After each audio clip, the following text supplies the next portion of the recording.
My name is Jason Bordoff. I'm the director of the Center on Global Energy Policy here at Columbia, and I'm delighted that Nobuo Tanaka is here with us, not just tonight, but all week here in New York to interact with the Columbia community and our friends in New York and online in a host of different ways to discuss a variety of issues in the energy space right now.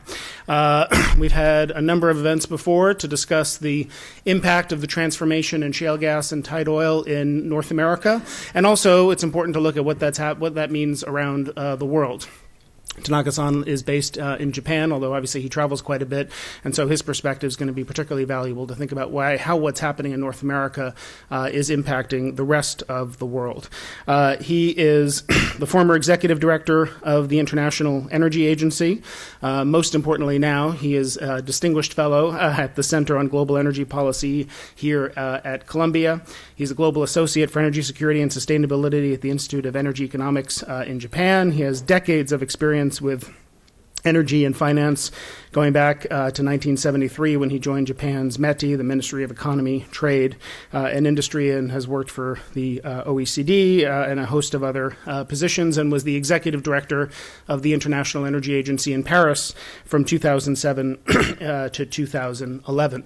In his capacity as a fellow of the Center on Global Energy Policy at Columbia, he'll be working for the next year on a series of projects primarily focused on the future of nuclear energy, both in the U.S. and in Japan, and will be physically in residence with us in the fall, and then again we'll visit in the spring. And while he's here, we'll be hosting a number of lectures and events, including the one tonight, tomorrow from 4 to 5:30. Also, I think just next door to this room to discuss China energy and sustainability and China's energy future. And then Friday morning, a 2-hour session on the future of nuclear, where we have a really distinguished panel. And I'm sure he'll talk a little bit about the future of nuclear right now. So that's the events that are planned for this week while Tanaka-san is here. He'll speak, and then Jesse McCormick, the program director for the Center on Global Energy Policy, will come up and moderate a discussion for all of you where we have the opportunity for interaction and questions. We'll be passing microphones around since you all have microphones in front of you, so if you just raise your hand, Jesse will call on people, and please stay at your seat, and please use the microphone so the folks who are watching online can hear the questions and hear Tanaka-san's response. So please join me in welcoming Nobuo Tanaka to Columbia. Thank you. Thank you, Jason. I'm Gnobo Tanaka. I worked for METI before, and in fact, as he introduced me, I was the head of International Energy Agency based in Paris, which is created, maybe you have heard the story of this organization. It was created after the first oil shock, 1974, to prepare for the disruption of the oil market by establishing the strategic stockpile of oil and use it collectively among members to cool down the oil market. That is a basic mission. Henry Kissinger was the founding father of this organization. So, in fact, this is the 40th year, 60th years, 40th year, yes, for this occurrence. So anniversary for this, let's say, oil disruption, oil shock. And I want to touch upon what we have learned from this incident and how could the global community be ready for this kind of shock, and what was the lesson. Did we still maintain this lesson? This is what I try to tell you today. Okay, let me start with the first slide. When the IEA was created in 1974, about half of the energy supply, as a primary energy supply, comes from oil. But it's gradually, as you can see on the right-hand side,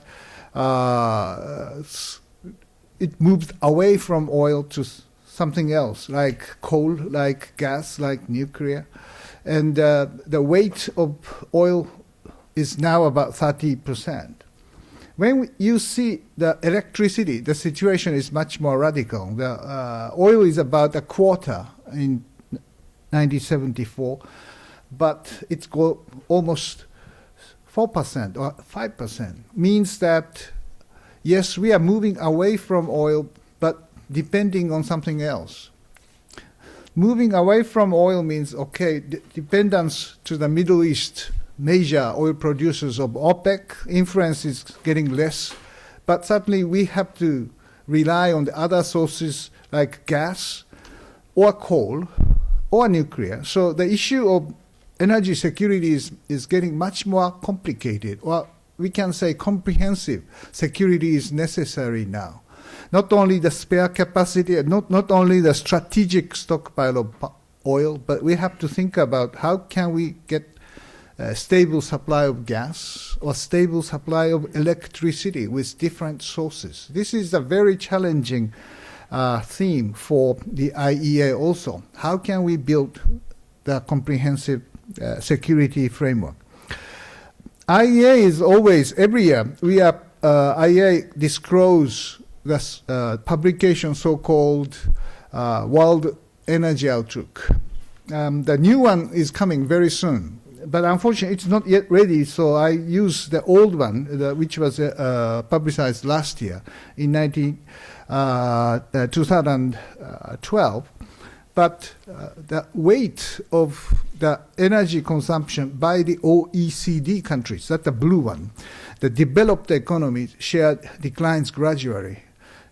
It was 60%. Currently, it's about half and half, a little more in the non-OECD side. But in the 2035, it's clear that majority is in the emerging economy.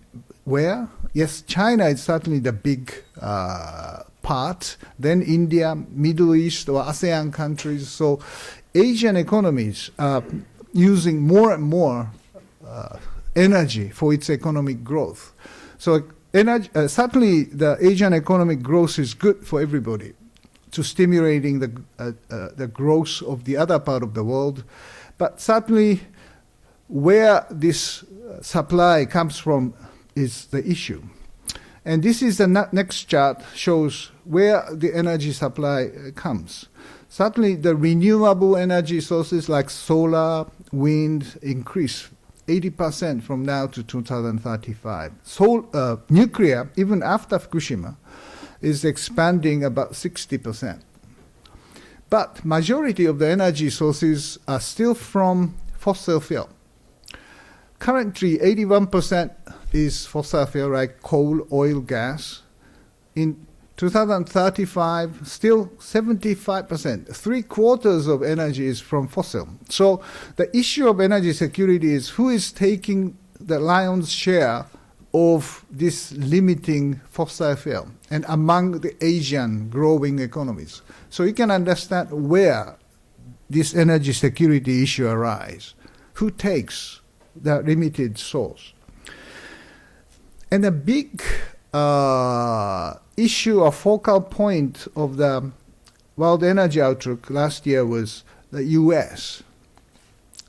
You may have heard about this word Shale Revolution. The Shale Revolution happened in gas sector, natural gas sector, and it's expanded into the oil sector. The conventional oil production declines, so-called peak oil is still there for the conventional crude oil. So the production of conventional crude oil declines while unconventional, the tight oil or shale oil, expands. So US will be the largest producer of oil, exceeding the Saudi Arabia very soon. Gas is the same thing. Conventional gas declines, but unconventional gas, shale gas development and production increase. So it's already, US is already the largest producer of gas, exceeding Russia. So the United States is getting the largest producer of gas and oil together. What does this mean internationally? It has certainly big domestic implication for the US, but it has global implication. And this chart shows the dependency of different countries on oil and gas. Many countries, for example, China currently depends on oil importation about 50%, and it will get to 80% in the future. Gas, about 10%, but it expands to 40% in 2035. Same, India, Europe, Japan, Korea is already importing 100% of gas and oil, so it cannot be worse. It's already at the right-hand side corner. ASEAN countries, yes, currently the big exporter of gas will reduce its exportable capacity substantially while importing much more oil in the future. Japan is importing quite a big volume of gas from ASEAN countries, so in the future, Japan should seek somewhere else for its source of gas, and the United States will be a very important source of LNG for Japan. The US is moving in a very different direction. United States is importing about 50% of its oil and about 10% of gas now. But it will go down to less than 30% of oil and even starts exporting the natural gas in the near future. So, in fact, the United States is the sole winner in this energy game. The Shale Revolution makes it happen.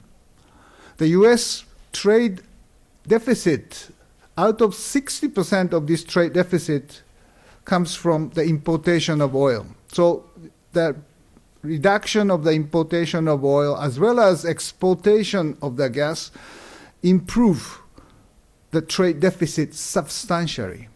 Means that domestic demand could increase, and very cheap gas provide the input to the chemical industry. So chemical industries now, there are European industry, Japanese chemical companies are now investing into United States to produce the chemicals from very cheap gas.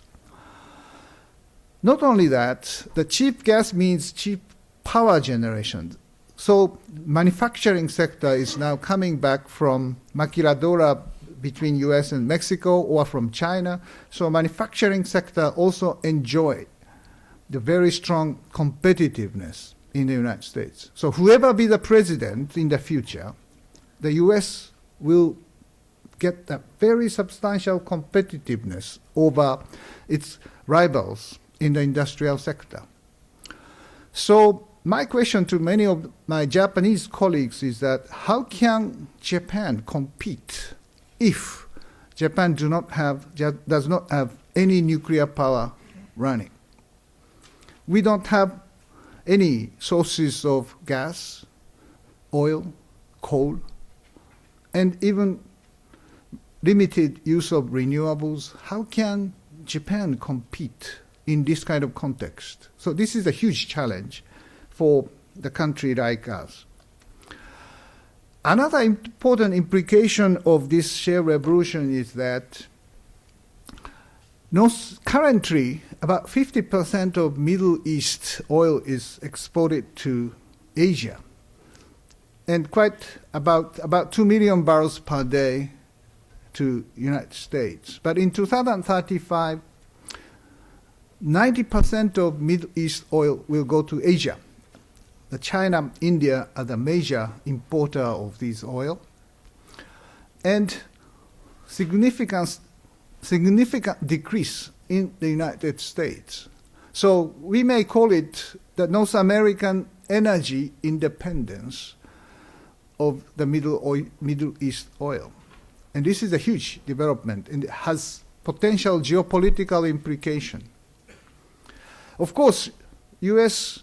may still import oil because Saudi Arabia has quite a big amount of refineries here, so it may continue to supply the Saudi oil to these refineries. But from the statistical perspective, U.S. no longer need oil from Middle East. This is a huge implication, because will United States continue to protect the Strait of Hormuz free navigation? Or does it continue to commit the Middle East peace process or not, if the United States is no longer needing the oil importation from there? On the other hand, Japan is depending 85% of oil from Middle East, and 20% of gas comes through the Strait of Hormuz. So once it is going to be disrupted, it could have very serious problem. In fact, IEA was created to this kind of situation. So as a whole of the members, IEA has about 1.6 billion barrels of oil. It's a quite big amount. If the IEA decide to release stocks by 2 million barrels per day, it can sustain 24 months, 2 years. If it's 4 million barrels per day, it can sustain 12 months, a year. So in case of the first oil crisis, the amount of the disrupted oil was about 4 million barrels. So in case of such disruption, now the IEA member countries or global community can sustain the shock for a year. But the Strait Hormuz is much more significant. The blockage could be 13 million barrels per day. 13 million barrels is practically impossible to release that much. But if supposedly, if IEA can release 13 million barrels per day, then it can maintain only a month or two. And this is a very nightmaric scenario for the executive director of the IEA. I sincerely hope this will not happen. But another structural issue of energy independence of the United States is here.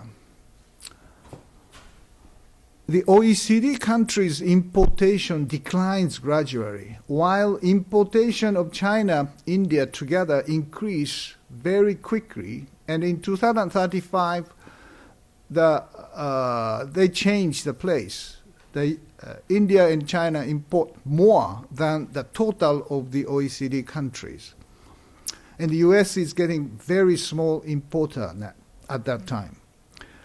And the United States' obligation of stockpile under the IEA treaty will decline dramatically. Means United States may no longer need to have the stockpile and use IEA joint release for protecting security because it's energy independent already. In that kind of situation, how the IEA put influence or exert influence to the global energy market or oil market without engaging China and India? So my 4 years of executive directorship, I tried very hard to get China and India into the IEA. I even asked Henry Kissinger to convince them. He tried, I think, but unfortunately not succeeded this time. And I talked with the Prime Minister of China, Mr. Li Keqiang, some time ago, and asked that question, why not joining the IEA? His answer was that he knows very well that how important the IEA is of its influence to the oil price. But joining IEA is a very different thing. So it's a geopolitical organization created by Henry Kissinger or the group of developed economies against OPEC. So certainly China is very cautious about how to deal with the OPEC or producer countries. China is very preparing for the future security by building more and more pipelines. The gas pipeline from Turkmenistan, 4,000 kilometers long, and further extending from Tarim Basin to Shanghai, another 4,000 kilometers. And second and third pipelines are going to be built. China import oil from Kazakhstan and also from Russia. From Myanmar, the new pipelines are almost completed to start. And gas pipeline from Russia may be built soon if two countries come to agree the level of price to purchase gas from Russia. It may not be easy, but it could happen gradually. But not only pipeline, but China must depend on the sea lane because the gas, oil especially, comes from Middle East, as you saw the chart, and 45% comes through the Strait of Hormuz. More than 80% comes through the Strait of Malacca. So the sea lane protection for China is very crucial and critical. So they are building aircraft carriers, submarines, rockets to defend these sea lanes. And that certainly stimulates some concerns from its neighbors, including Japan. This chart is made by the Defense Department reporting to the Congress this spring.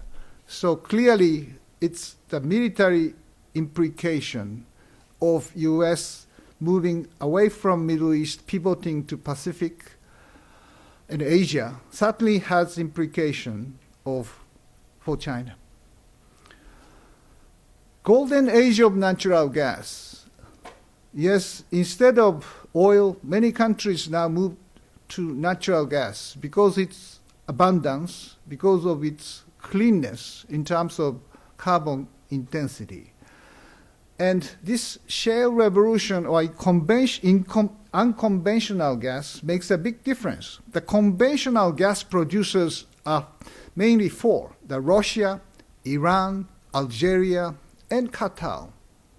But unconventional gas be produced by many different countries like United States, China, Canada, Argentina, Brazil, South Africa, Australia, India. So the diversity of the sources certainly is very important for the importers like Japan.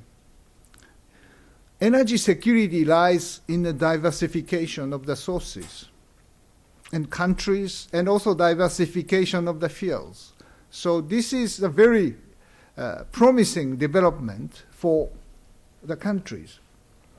But certainly, because of this shale revolution, the situation is getting more complicated. This is the map of global gas trade. It's rather simple. The major trade from Russia to Europe by pipeline, Middle East to many places by LNG, and North Africa to Europe by pipeline also.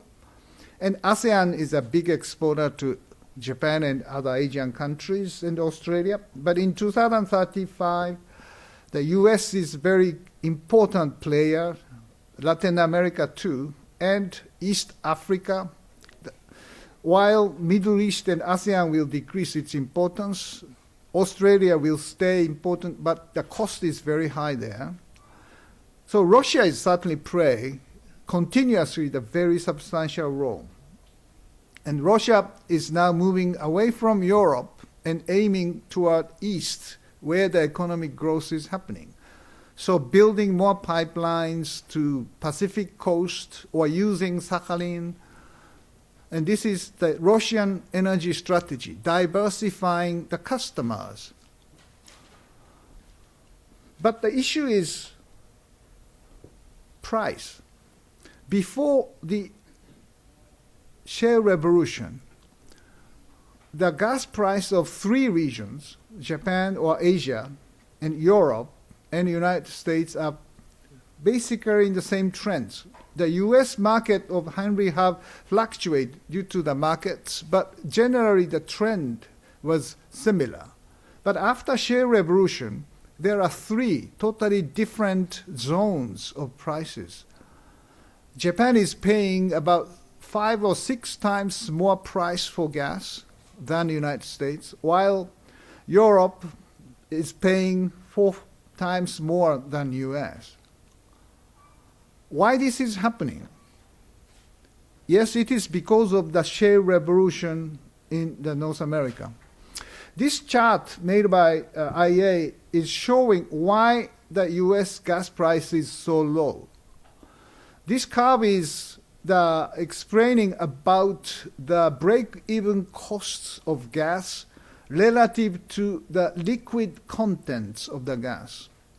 Means that if the liquid contents of the gas means more wet gas can produce can lower the break-even cost of the gas. Why? Because those who drill the gas well and get the liquid, you can sell the liquid, not the cheap gas price, but very high oil price. So the higher the oil price, the lower the gas price gets. So the currently, as you see, the chart, if the oil price is higher, the line is getting lower, means the break-even cost will decline. So the very high oil prices makes gas prices cheap.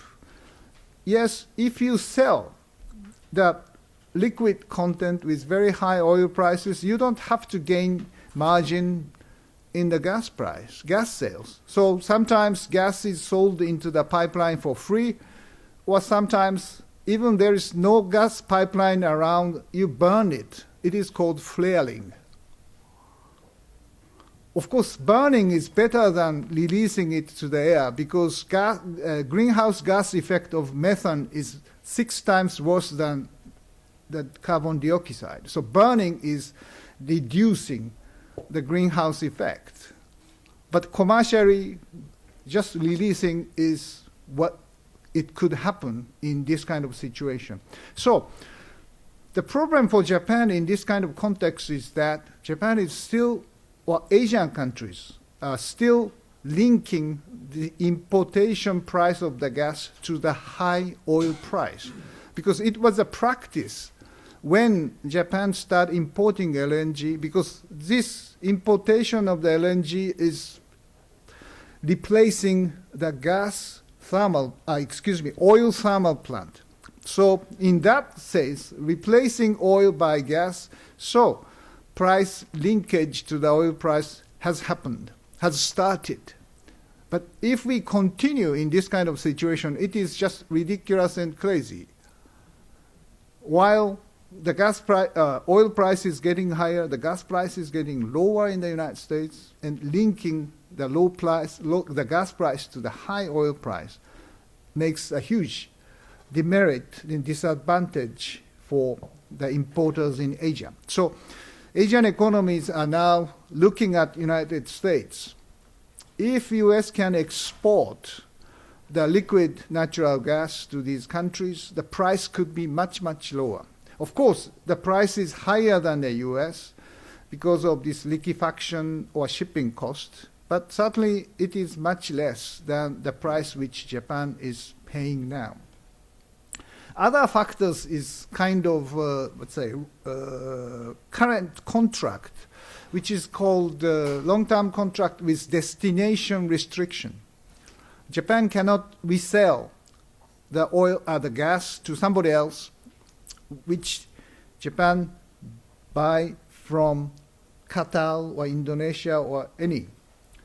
So the loss of this destination limitation clause is about $10 billion a year. That is what IEA calculated relative to Europe. Europe makes this kind of contract anti-competition. So legally speaking, it cannot be done with Europe. Then why not with Japan? But Japan should work with other Asian economies to make this kind of change happen. So METI, Ministry of Trade and Industry, invited many producers, consumers in the last September and created cartelization of the gas importers to make a good negotiation with exporters. This blue line is a Japanese import price curve of LNG. Very cheap long-term price exists like $5 per million BTU, but very high price of the spot market comes as high as $20 or more. But if the nuclear reactors restarting and replacing gas by the nuclear, certainly substantial reduction may happen. On top of that, if Japan can import gas from US, certainly it replaces, again, the higher LNGs. So this kind of additional sources or reduction by the nuclear is a very important factor which Japanese government is now trying to see happen. In the end, by the way, this is not the IEA data, this is the IEEJ, which I belong to, the Institute of Energy Economics Japan, recent calculation, and its outlook shows that gradually Japanese price comes down and coming close to the Europeans if shale revolution happens and continuously expanding to other countries than North America. So the currently 3 price zones will be converged into 2. Still US is very cheap, but Asia and Europe will come closer. We hope to see that happen. Winners and losers of shale revolution is obvious. US is the biggest winner, while other producers like Latin America, India, Oceania, China could be winner. The loser is those countries depending on conventional oil and gas, because many of the oil could be replaced by gas through the change in the transportation sector. The American transportation sector is now starting using gas for its fuel.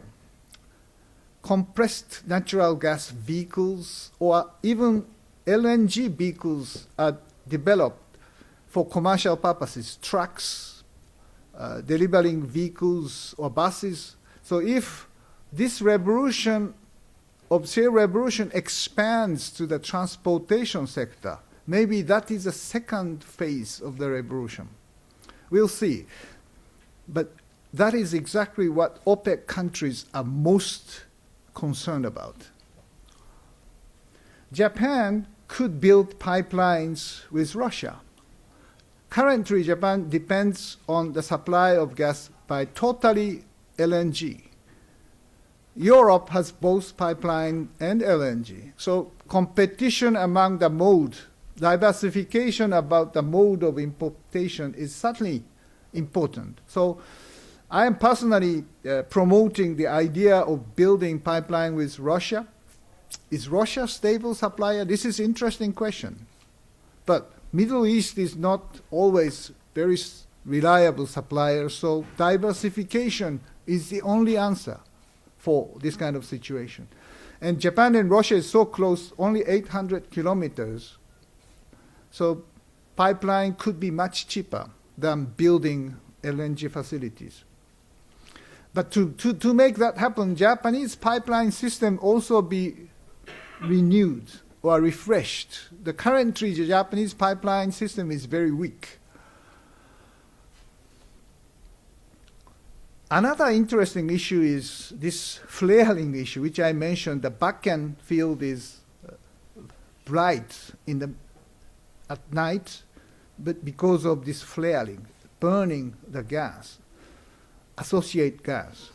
So this kind of environmental impact of the shale revolution is always of the concern to people who are living closer to that. So how to make more environment-friendly operation or more disclosures about the content of the liquid inputs, etc. These issues must be addressed, and probably cost will increase. That's what IEA says. But still, after abiding by these rules, the golden age of gas is still coming. Japan is focusing on so-called methane hydrate. You may have heard about it. It is underwater operation, and for the first time in the history, the JOGMEC succeeded to flare it in the last March. And there are huge potential resources of methane hydrate around Japan or everywhere in the world. And Japanese government is doing the research work on the second phase now and testing this technology and its implication for emission or releasing the methane. So the third phase starts in 3 years' time, and before 2018, the Japanese government is trying to establish the technical ground, a platform. So technically available knowledge and technology for the commercial production will be completed around that time. Of course, this does not guarantee the commercial production. Commercial production only possible when the price of producing methane hydrate is competitive with other gases. So it may take still longer time. Other way of innovation is hydrogen. Some Japanese company called Chiyoda is trying to import not LNG but only hydrogen. Because by reducing carbon dioxide and push the carbon dioxide sequestrated underground at the producer site, then the importation of only clean energy source, hydrogen, happens. So this is value added.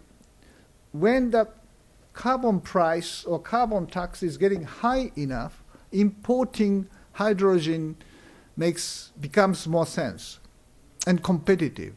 So making the Japanese gas importation to make some values, the hydrogen economy may come. You may have heard about that Toyota is very eager to develop hydrogen fuel cell vehicle. They say the commercial version will come in 2 years' time, just like the electric vehicles by Nissan. So technology helps to enhance energy security, hydrogen, methane hydrate, or such technology like superconductivity grid lines. Just small point of importance of energy efficiency.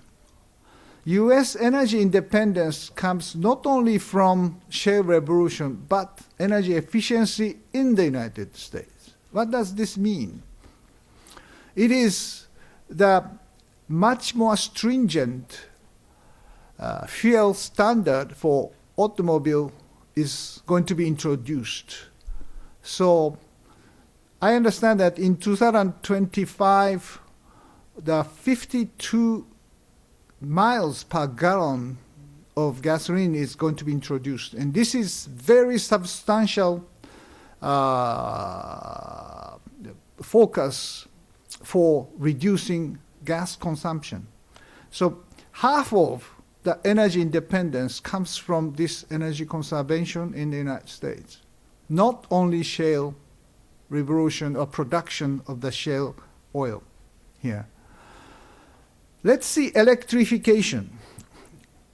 There are tendency towards not only of using fuel like oil and gas, but use it in the electrification. Many countries increase the use of renewable sources. Japan, the same thing. Europe, United States, yes, reducing coal and increasing cleaner sources like renewables and nuclear sometimes. But India, China needs huge investment for electricity sector for its economic growth. So electrification is one of the important feature for the future energy supply, but the cost is problem. Especially renewable energy sources is very costly at this moment. Of course, cost is getting less and less, but IEA estimate that the current feed-in tariff system or some other support measures cost about $1 trillion from now to 2030. They are already committed. On top of that, the new feed-in tariffs or mechanism will require additional 2.6 trillion. On top of that, there is the support of biofuels. So as a whole, about $5 trillion is necessary to make renewable energy sources for these countries. What would happen to Japan? The IEA think that, yes, there's a one big, change in the yellow side. This is the Fukushima accident. After Fukushima, the nuclear use in Japan has been significantly reduced and replaced by gas and oil. But oil is very expensive, so in the electricity sector, it will decline while nuclear comes back. And in the end of 2030, in this scope, 2035, about 15%, 15% will be back by nuclear. While gas stays important, about a third will be gas. Coal is level off. But substantial increase happens in the renewable sector, 27%. Of course, this includes hydropower, but 9% of solar and about 9% of wind will be expected. But it's costly. Another problem for Japan is the problem in the grid connection. There are two power grids market in Japan. One is 60 Hz and another is 50 Hz. So frequency zones create a problem of transmitting power between these two regions, two segments. IEA has long been, more than 10 years, of cautioning Japan that something happens and then Japan will face the serious blackouts. In fact, it happened in the March 11th, 2011. Unfortunately, what IEA has been saying was correct. And Japan realized its mistake with huge costs after Fukushima and after this tsunami and earthquake. And this problem of connection or connectivity makes Japanese potential of using the volatile renewables very low compared to European situation. Europe, for example, Denmark can use wind or solar. In case of Denmark, it's wind, but 60% can be provided by solar, while in Japan it's only 19%. It's because of the lack of market and also the lack of connection of the grid lines. So that Japan has introduced very high feed-in tariffs about a year ago, but the actual delivery of the electricity is not happening. And the consequence of this high cost of renewables certainly pushes Japanese cost of electricity very high. In 2035, Japanese electricity price will be 3 times more than China and almost double as the United States. So the issue is that this high level of energy price may certainly has impact to the industrial competitiveness of Japan. So this is big issue, and next World Energy Outlook of the IEA will cover this issue very substantially. Nuclear power will be continuously used even after the Fukushima accident. Unfortunate accident, but China, Russia, India, or ASEAN countries, even Middle East countries are planning to introduce nuclear power. So problem is that how can we secure the safe use of the nuclear power in these countries. And what Japan can contribute is that to share the lessons of the Fukushima accident. And many of the investigative commission reported recently that this accident was caused by human error.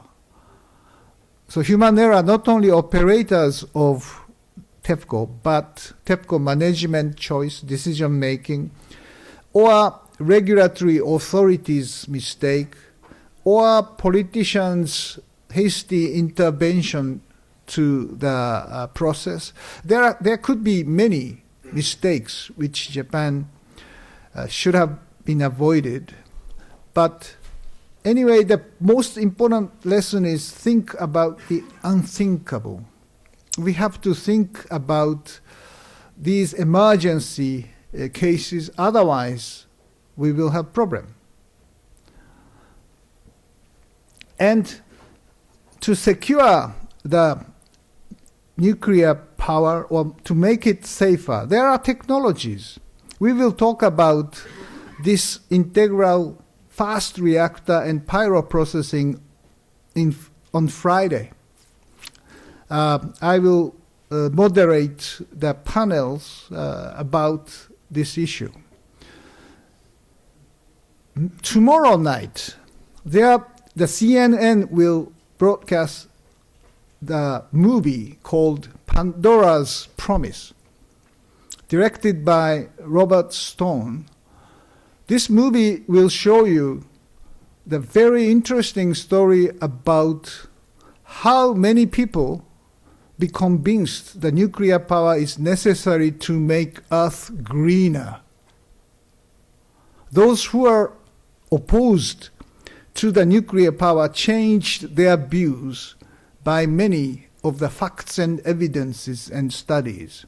So this movie is very well explaining about the radioactivity after Chernobyl or Fukushima, and what this new reactor, which was actually developed by the Algon National Laboratory of the Department of Energy during 1960s and operated safely. And this has inherent safety mechanism and very strong proliferation resistance. And much more important thing is it has much easier management of the nuclear waste. In Japan, there are many people, including the former prime minister, very critical about the nuclear power because there is no way of making the disposal of the waste safely. But without knowing these technologies, the critics is just emotional. So my point is we have to make scientific understanding of the nuclear technology, especially for the future, and make the right decision. I don't want to get into too much details because we will discuss it on Friday. But already commercial design of this integral fast reactor was done by the GE, General Electric and Hitachi, called S-Prism, Super Prism Reactor. It's not yet built, but the country who is most serious about this reactor or pilot processing is Korea, because Korea needs reprocessing. Otherwise, their spent fuel accumulation is getting bigger and bigger and no more manageable in their cooling pools in the near future. So US, Korea is making negotiation called 123 agreements, and this is one of the focal points of the negotiation. Will the US allow Korea to reprocess plutonium, spent fuel, to get plutonium? This is very interesting geopolitical question, because North Korea has already plutonium to make bomb, weapon. Will this process stimulate further instability in the Korean peninsula? certainly some geopolitical judgment is necessary for the nuclear discussion. Japan has avoided this kind of geopolitics of nuclear system after the war. Hiroshima and Nagasaki made Japan a very peaceful user of the nuclear power.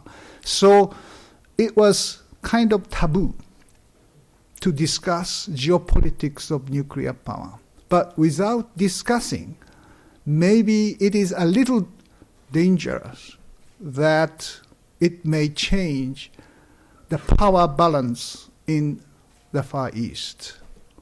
So this is very tricky and touchy, but I think when I talk like this to many Japanese colleagues, there's a good understanding and good maturity of the public to discuss this issue much more openly. The politicians are very reluctant to start that, but I think this is a time. And if something good about the Fukushima accident is that probably Japanese public must start talking about this kind of issue without taboo for the future use of the nuclear power, or we are forced to do that. Lastly, let's talk about the collective energy security. This chart is showing the ranking of countries by its self-sufficiency rate of fossil fuel and natural energies, means renewable energy sources. The country who has much less renewables and fossil fuel use nuclear to supplement its self-sufficiency, like Japan, Korea, France, Belgium, etc. But Europe is playing different game. European countries has a very diversified mix. Some countries like Poland heavily depend on coal. Sweden, half nuclear, half hydro. France is very heavily on nuclear. Germany is phasing out nuclear but using coal and wind and solar. But as a whole, Europe, EU 27, second from the bottom chart, shows that Europe has about, as a group, 50% of self-sufficiency and very well diversified sources.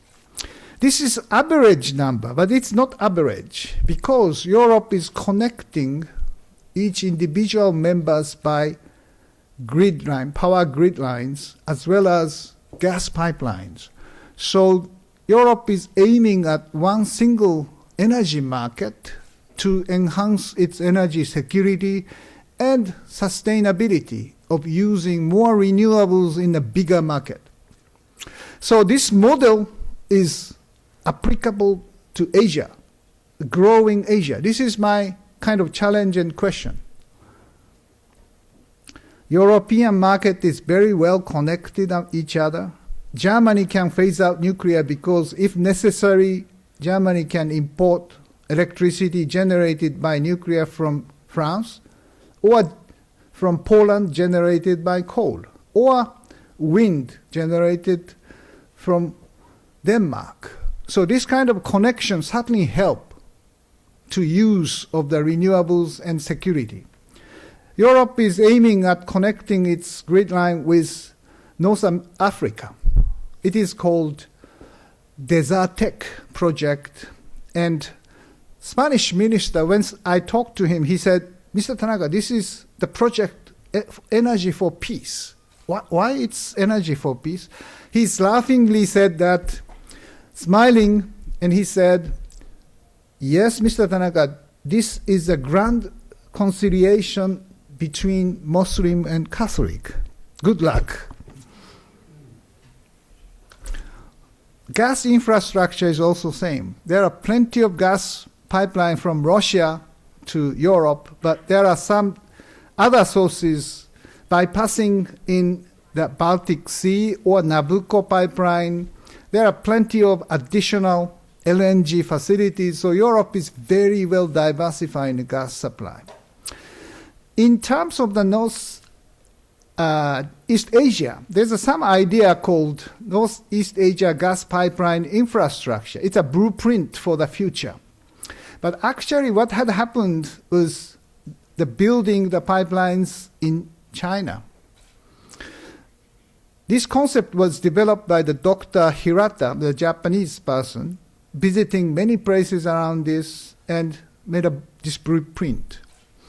Chinese, I was invited to the meeting about a month ago, and Chinese representatives are very thankful for this blueprint because they just copied it and built exactly the lines in this blueprint from Turkmenistan through the Tarimu Basin to Shanghai. Japanese pipelines is still up in the air.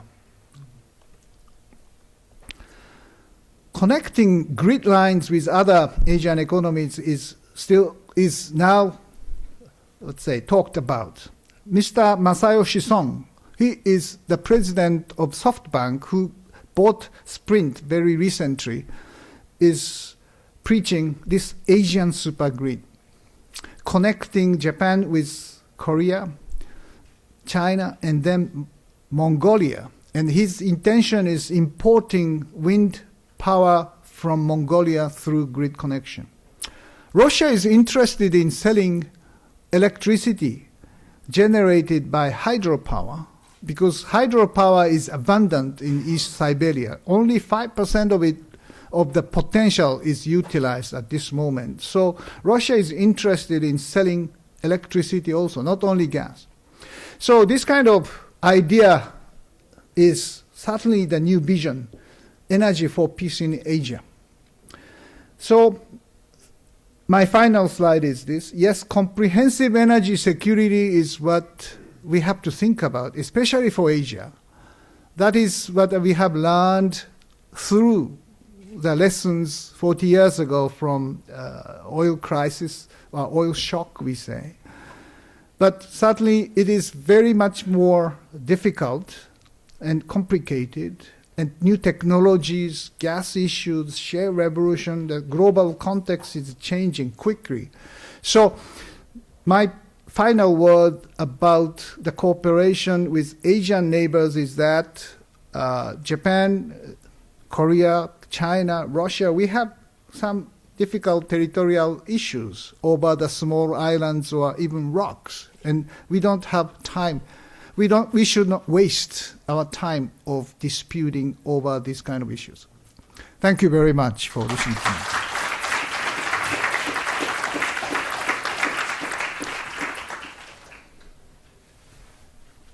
Great. Well, thank you very much. My name is Jesse McCormick. I'm the program director here at the center. So we've got about 25 minutes for questions. We have in front of you microphones. You'll see that on each microphone there's a mute and a speak button. So if you have a question, please raise your hand. We'll work our way around the room and try to get to everybody. When you're called on, please press speak. The red light will turn on. You can talk, and that way folks watching online can hear you and we can capture the audio. And when you're done, please press mute. And please make sure to state your name and your affiliation and make your question an actual question as opposed to a monologue to make sure we can get as many as we can in the time that we have. So who has any questions we'd like to start? Right here, sir. Chuck Samuel. I'm a recent graduate of Columbia University. And I believe what I heard you describe was what I'll call an inverse relationship between the price of oil and the price of natural gas. This seems illogical to me. Can you help me out understanding this? Okay. Yes, that is intuitively very strange, but I found it, yes, this is very interesting because this chart shows that the more wet the gas is, the cost of break-even is getting less. Means that if you develop the gas field and get the gas out, and if it's wet, you take out this liquid content before you sell the gas. The dry gas is going into the pipeline, okay?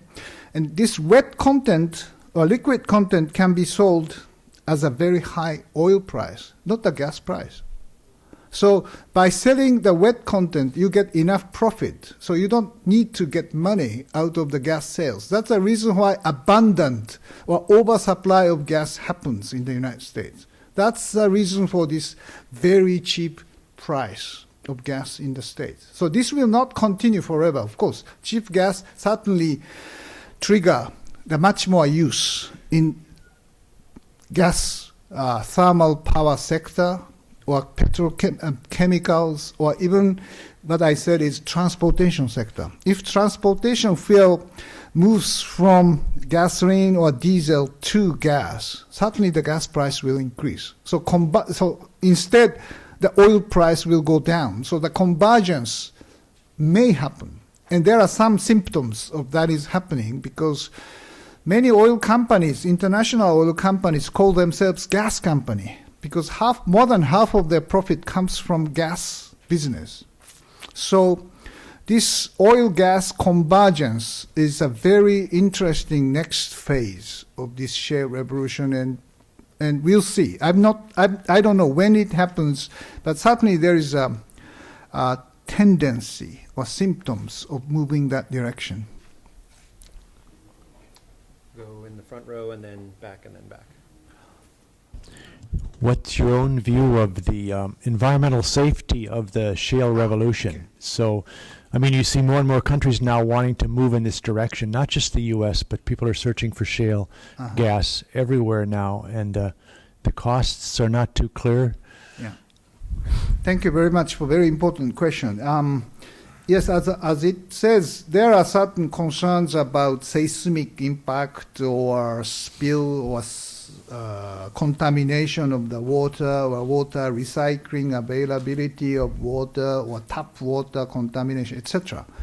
And some of the states in the United States still prohibit the development of shale gas, especially those have the very urban structure.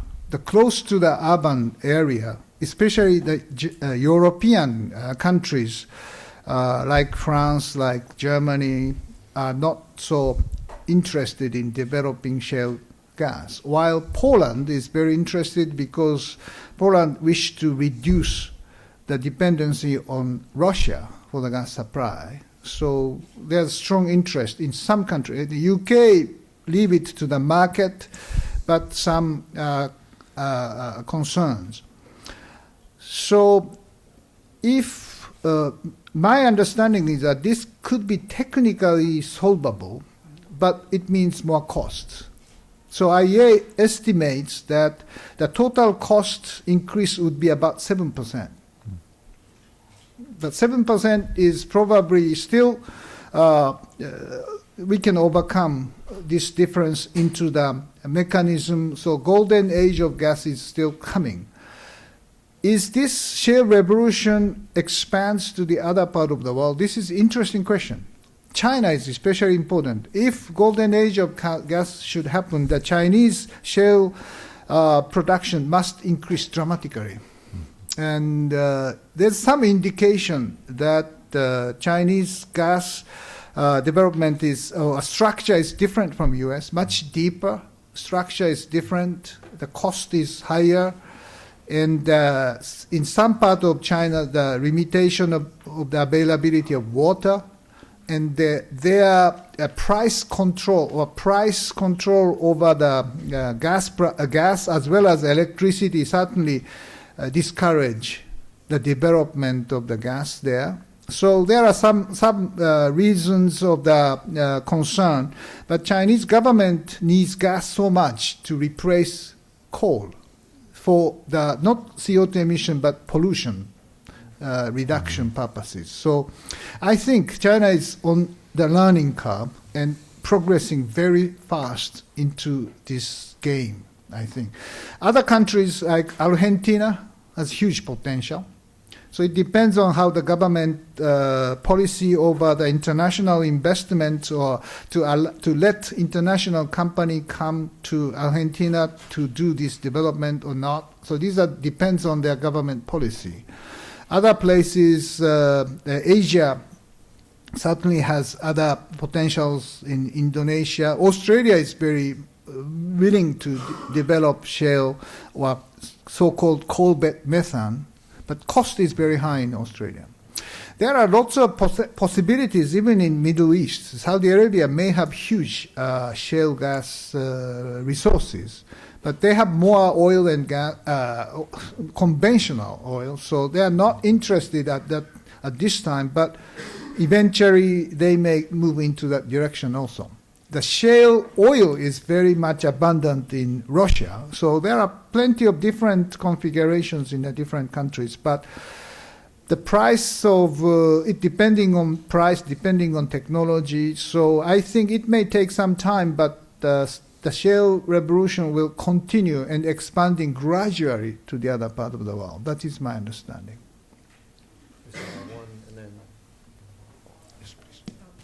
Hi, you speak kind of to the, sorry, did I interrupt? No.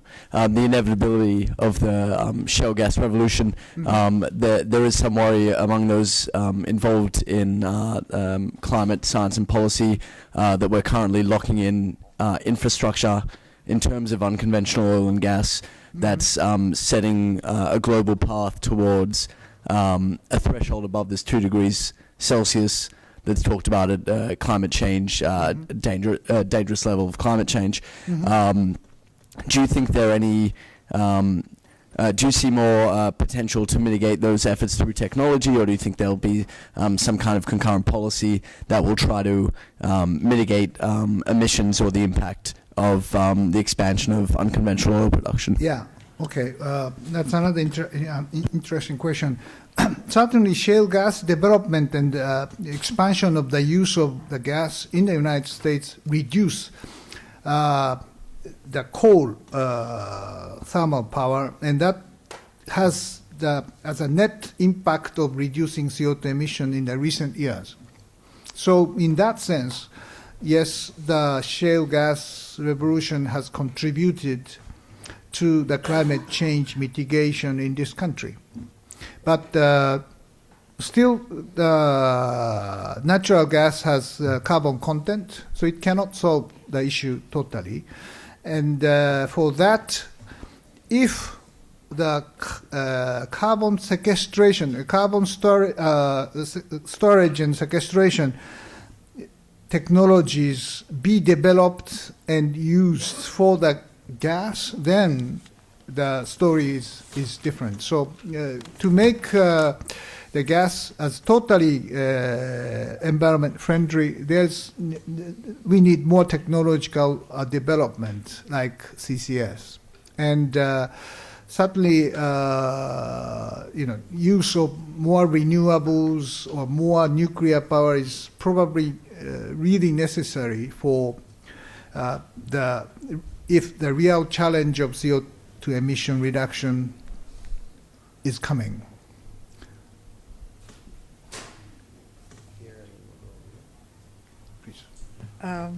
I was at a previous program of Columbia SEPA with the Environmental Defense Fund. My name's Marjorie Schaub, Damascus Citizen for Sustainability.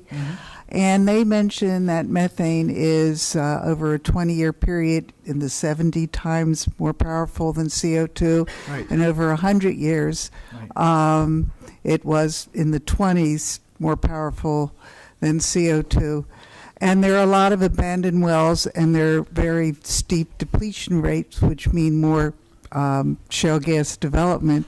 So how do you, especially your IEA renewable report said the only thing that meets the needs of global warming is using renewables. So what do you do with because you said methane was only 6 times more, so where did you get your figure? I'm sorry, 60 times. Oh, okay. Yeah, that's what I said. I'm sorry, maybe I haven't been clear enough, but it's 60 times worse. Okay. So what do we do with the leakage from abandoned wells and the depletion rates? Yes, the leakage is another issue which, is in the problem of development, but certainly the leakage could be avoided by the technological application. That is my understanding. But of course, to make that happen, the technology must introduced to avoid as much leakage, and that means new regulation of the operation is necessary. So certainly it means more cost.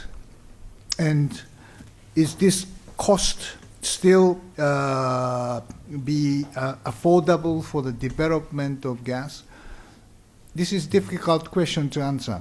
But as you know, in the United States, if the gas developer find the well and develop it, if the gas is dry, they stop it because it cannot worth developing dry gas because it does not make any sense. So that means the cost increase in this kind of, let's say, additional treatment means, as a whole, the cost of the gas increase. So that is what I think lead the other energy sources be more competitive, including renewable sources, as you mentioned, or nuclear power in the future. So it's more the balance of the price, mechanism engaging the different sources. And in the United States, especially, the most important thing is to put the price on carbon somehow by carbon tax, carbon pricing mechanism, or some kind of regulation like fuel standards. So without these, elements, it's very difficult to make the renewable golden age for this country.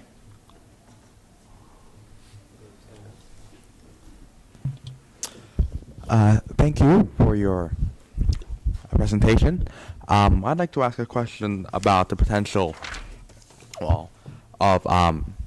as you mentioned, there's a lot of potential for new markets in the global supply chain in the U.S. and Latin America, but you also mentioned in East Africa. So I was wondering what the role of gas, increased gas, both unconventional and conventional, increased production there would play in its development, but also with the so-called string of pearls that China has of port and shipping lanes, what role that would play in securing their gas supply into the future, and how that might play geopolitically and economically. Okay. Thank you.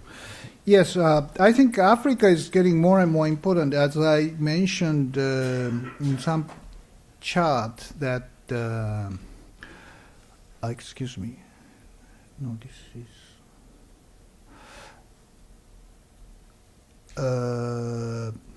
the potential development of Africa is hopeful. Yes, this is probably the chart.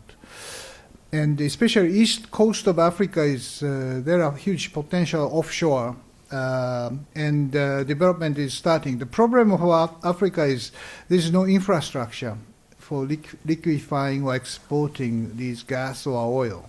So investment into this system is necessary.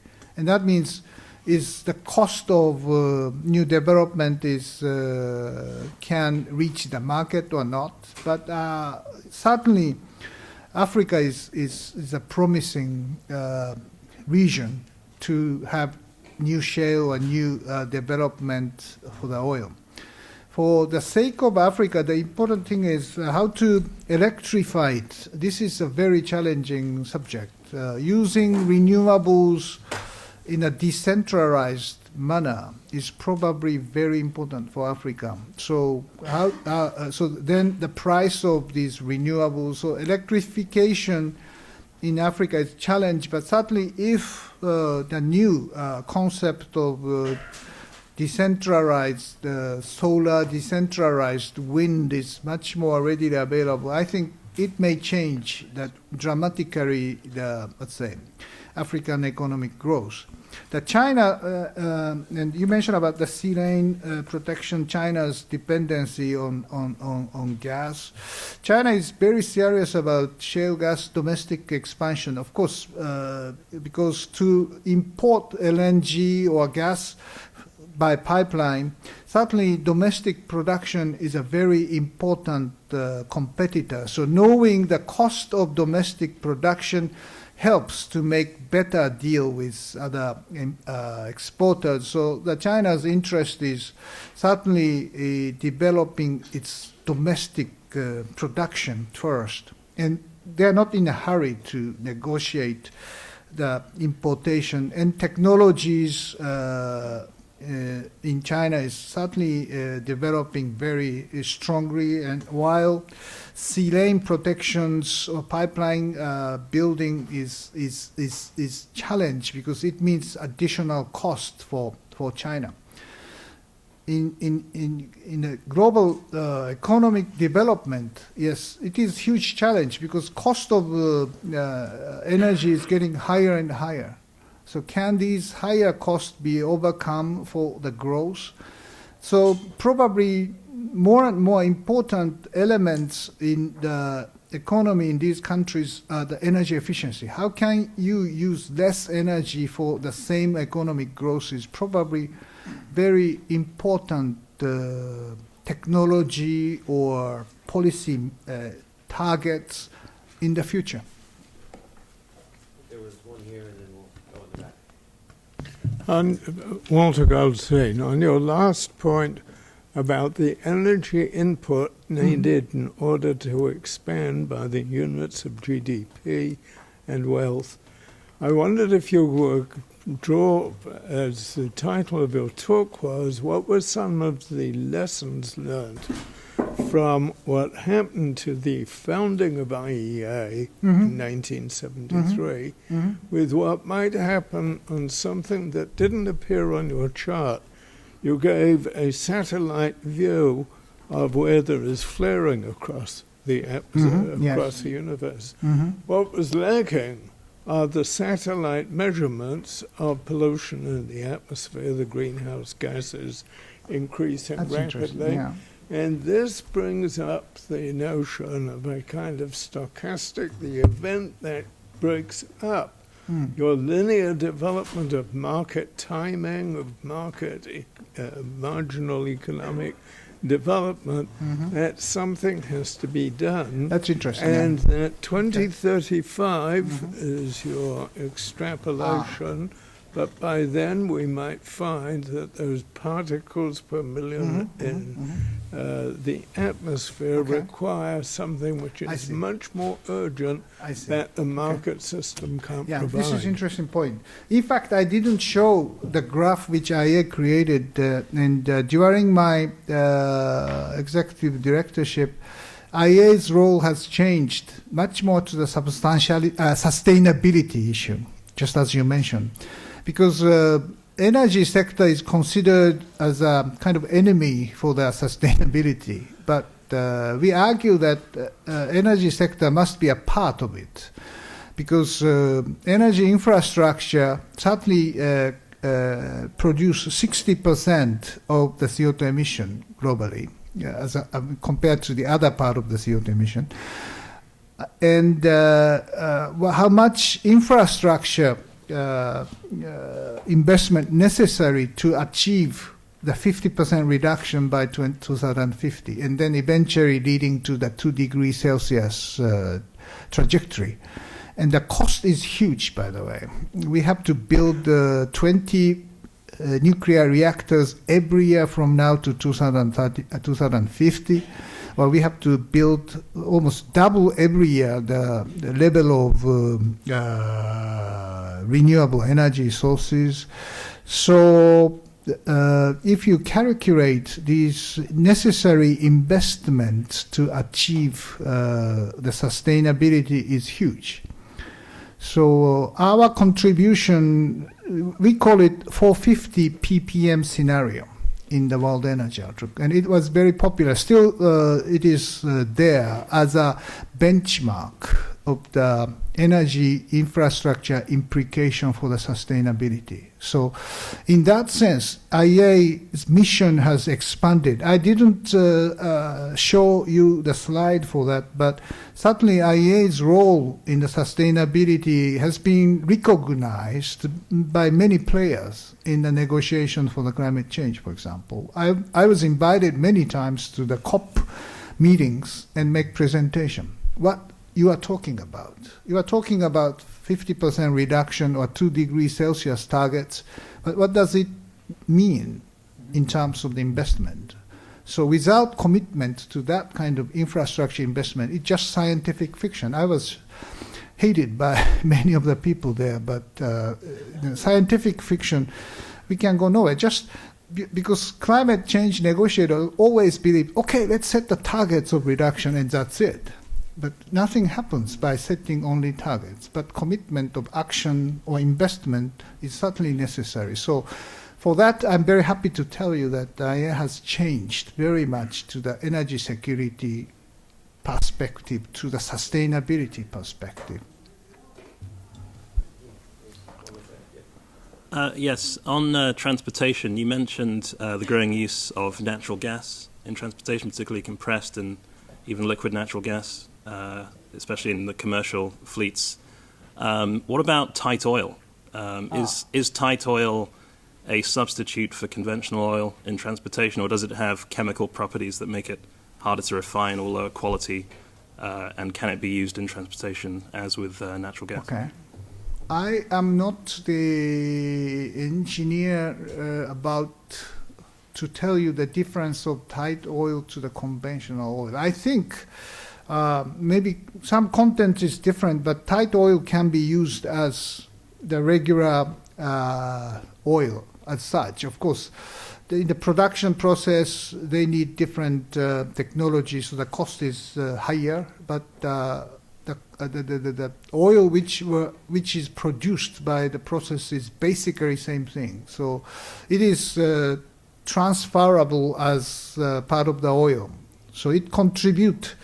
The current movement of the U.S. is moving away from only gas development to the oil development. So same thing may happen if it is, Russia is still abundant in conventional oil, but in a deep offshore or even Arctic. So the development cost of tight oil for Russia, we don't know, but will soon be revealed because Exxon and Rosneft has a joint project of developing shale oil or tight oil. So if it is, it can be done in a very less costly manner. I think tight oil in Russia is also an additional, let's say, sources for the global, let's say, supply. Well, it's about 7:30, so I want to please join everybody in thanking Tanaka-san again with me for being here tonight. Thank you very much.